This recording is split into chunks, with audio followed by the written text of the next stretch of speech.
जिसने अपनी इच्छाओं पर काबू पा लिया, उस मनुष्य ने जीवन के दुखों पर काबू पा लिया।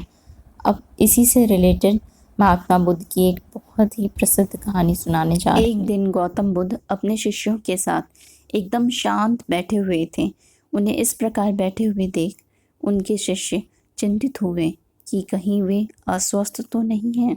एक शिष्य ने उनसे पूछा कि आज वह मौन क्यों बैठे हैं, क्या शिष्यों से कोई गलती हो गई है? इसी बीच एक अन्य शिष्य ने पूछा कि क्या वह अस्वस्थ हैं, पर बुद्ध मौन रहे। तभी कुछ दूर खड़ा व्यक्ति जोर से चिल्लाया, आज मुझे सभा में बैठने की अनुमति क्यों नहीं दी गई है? बुद्ध आंखें बंद करके ध्यान मग्न हो गए। वह व्यक्ति फिर से चिल्लाया, मुझे प्रवेश की अनुमति क्यों नहीं मिली? इस बीच एक उदार शिष्य ने उसका पक्ष लेते हुए कहा कि उसे सभा में आने की अनुमति प्रदान की जाए। बुद्ध ने आंखें खोली और बोले, नहीं, वह अछूत है, उसे आज्ञा नहीं दी जा सकती। यह सुन शिष्यों को बड़ा आश्चर्य हुआ। बुद्ध उनके मन का भाव समझ गए और बोले, हाँ, वह अछूत है। इस पर कई शिष्य बोले कि हमारे धर्म में तो जात पात का कोई भेद ही नहीं, फिर वह अछूत कैसे हो गया?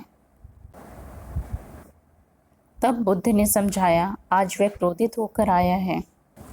क्रोध से जीवन की एकाग्रता भंग होती है। क्रोधी व्यक्ति प्राय मानसिक हिंसा कर बैठता है। इसीलिए वह जब तक क्रोध में रहता है तब तक अछूत होता है। इसीलिए उसे कुछ समय एकांत में ही खड़े रहना चाहिए।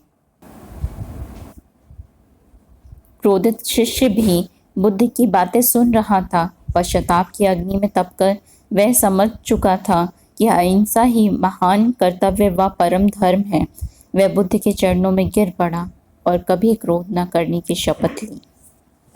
इस कहानी का आशय यह है कि क्रोध के कारण व्यक्ति अनर्थ कर बैठता है और बाद में उसे पश्चाताप होता है। इसीलिए हमें क्रोध नहीं करना चाहिए।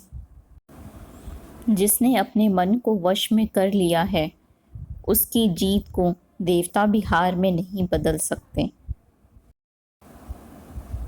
असल मायने में क्रोधित व्यक्ति अछूत हो जाता है और उसे अकेला ही छोड़ देना चाहिए। क्रोध करने से तन, मन, धन तीनों की हानि होती है। क्रोध से ज़्यादा हानिकारक कोई और वस्तु नहीं है। बुद्ध ने कहा भी है, क्रोध को पाले रखना गर्म कोयले को किसी और पर फेंकने की नीयत से पकड़े रखने के समान है। इसमें आप ही जलते हैं।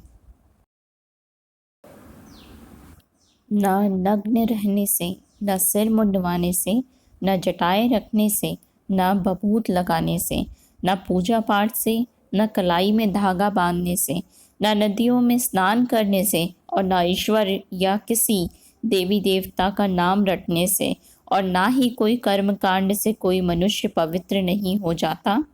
जिसमें सत्य है, सदाचार है, शीलवान है, वही मनुष्य पवित्र है।